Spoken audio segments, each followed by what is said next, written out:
तो देखो previous lecture में हम लोगों ने स्टडी किया था कार्डियोवैस्कुलर डिसऑर्डर्स हम लोग देख रहे थे, जिसमें हमने ischemic heart disease, myocardial infarction, congestive cardiac failure, myocardial infarction या फिर एंजाइना के बारे में पढ़ा था हमने। उसमें इन्वेस्टिगेशंस देखे थे, like ECG findings are important. तो ईसीजी का हम लोग एक सेपरेट लेक्चर लेंगे, जिसमें will study about what are the major changes जो हमें ध्यान में आने चाहिए और जो कि इमरजेंसी हो सकते हैं। ठीक है, तो उसका जो लेक्चर है ईसीजी का हम लोग स्पेशली अलग से करेंगे। नेक्स्ट हमने इन्वेस्टिगेशन देखे थे, उसमें एक है प्लाज्मा एंजाइम। हम देखते हैं myocardial infarction leads to detectable rise in plasma concentration of enzymes normally confined within cardiac cells। तो हमें ये जानना है कि ये कार्डियक इवेंट है या नहीं है, बिकॉज हम लोग देखते हैं घबराहट may be because of lung issue भी हो सकता है, घबराहट may be because of blood issue भी हो सकता है, घबराहट मे बी बिकॉज ऑफ वहां पे हार्ट भी इन्वॉल्व हो सकता है, घबराहट और भी बहुत सारे रीजन हो सकते हैं। बट ये घबराहट या फिर चेस्ट पेन जो हम लोग कह रहे हैं कि स्पेसिफिक बिकॉज ऑफ हार्ट, हमें यहाँ पे कुछ एंजाइम्स के टेस्ट है वो करना जरूरी है, जो कि हमें कंफर्मेशन देंगे कि yes it's cardiac. The enzyme most widely used are creatine kinase, aspartate aspartate aminotransferase and lactate dehydrogenase. Measurement of myocardial isoenzyme of CK is more specific for myocardial damage। तो हम लोग सीकेपीएम भी देखते हैं कि वो रेज हुआ है नहीं रेज हुआ है, ट्रोपाई चेक करते हैं ऐसे इंफाक्शन के केसेस में। तो angina pectoris, a type of chest pain caused by reduced blood flow to heart.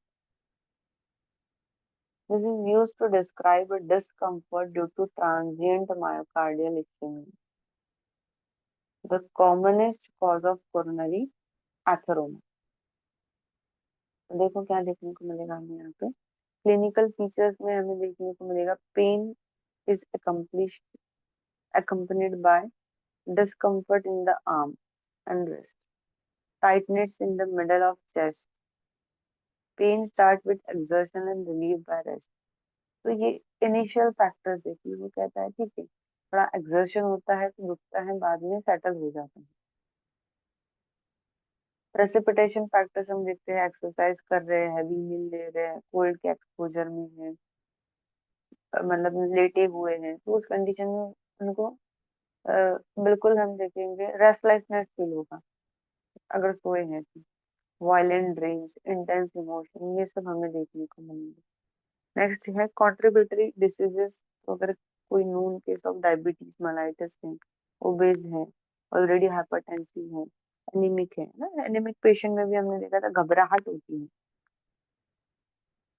Hyperthyroidism, तो ये सारे कॉन्ट्रीब्यूटरी डिसीजेस रहेगी। इसमें भी हम लोग क्या करेंगे, इसीलिए फाइंडिंग्स में देखेंगे एसटी डिप्रेशन या फिर एसटी एलिवेशन है क्या, टी वेव इन्वर्जन है क्या, कोरोनरी आर्टरियोग्राफी में हम देखेंगे वो एग्जैक्ट हमें आर्टरीज के बारे में, कोरोनरी आर्टरीज के बारे में इंफॉर्मेशन देंगी।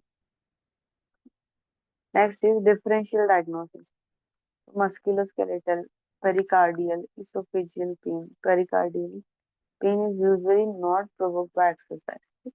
तो ये वहां पे हमें डिफरेंशियल डायग्नोसिस इसके देखने को मिलेंगे।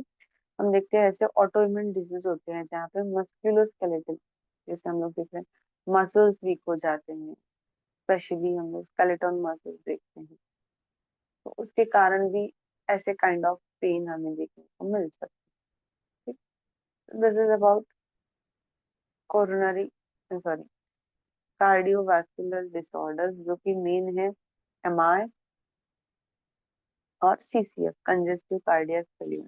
कुछ हम लोग एक्सरे के फाइंडिंग्स भी देखेंगे, कुछ स्टडीज करेंगे जिसमें यू विल सी कुछ कार्डियक चेंजेस आए हैं। ठीक है, स्पेशली हम लोग देखते हैं कभी कभी पेरिकार्डियल फ्लूइड जम जाता है, अगर ओवरऑल बॉडी अगर फ्लूइड ओवरलोड में है तो you will see pericardial effusion. जैसे प्लूरल इफ्यूजन होता है उसी प्रकार हम देखते हैं पेरिकार्डियल इफ्यूजन वहां पे देखने को मिलता है, फिर वहां से वो हमें जो फ्लूइड है टैपिंग करके निकालना पड़ता है, ठीक है। अदरवाइज पेशेंट बहुत ज्यादा रेस्टलेस देखने को मिलेगा।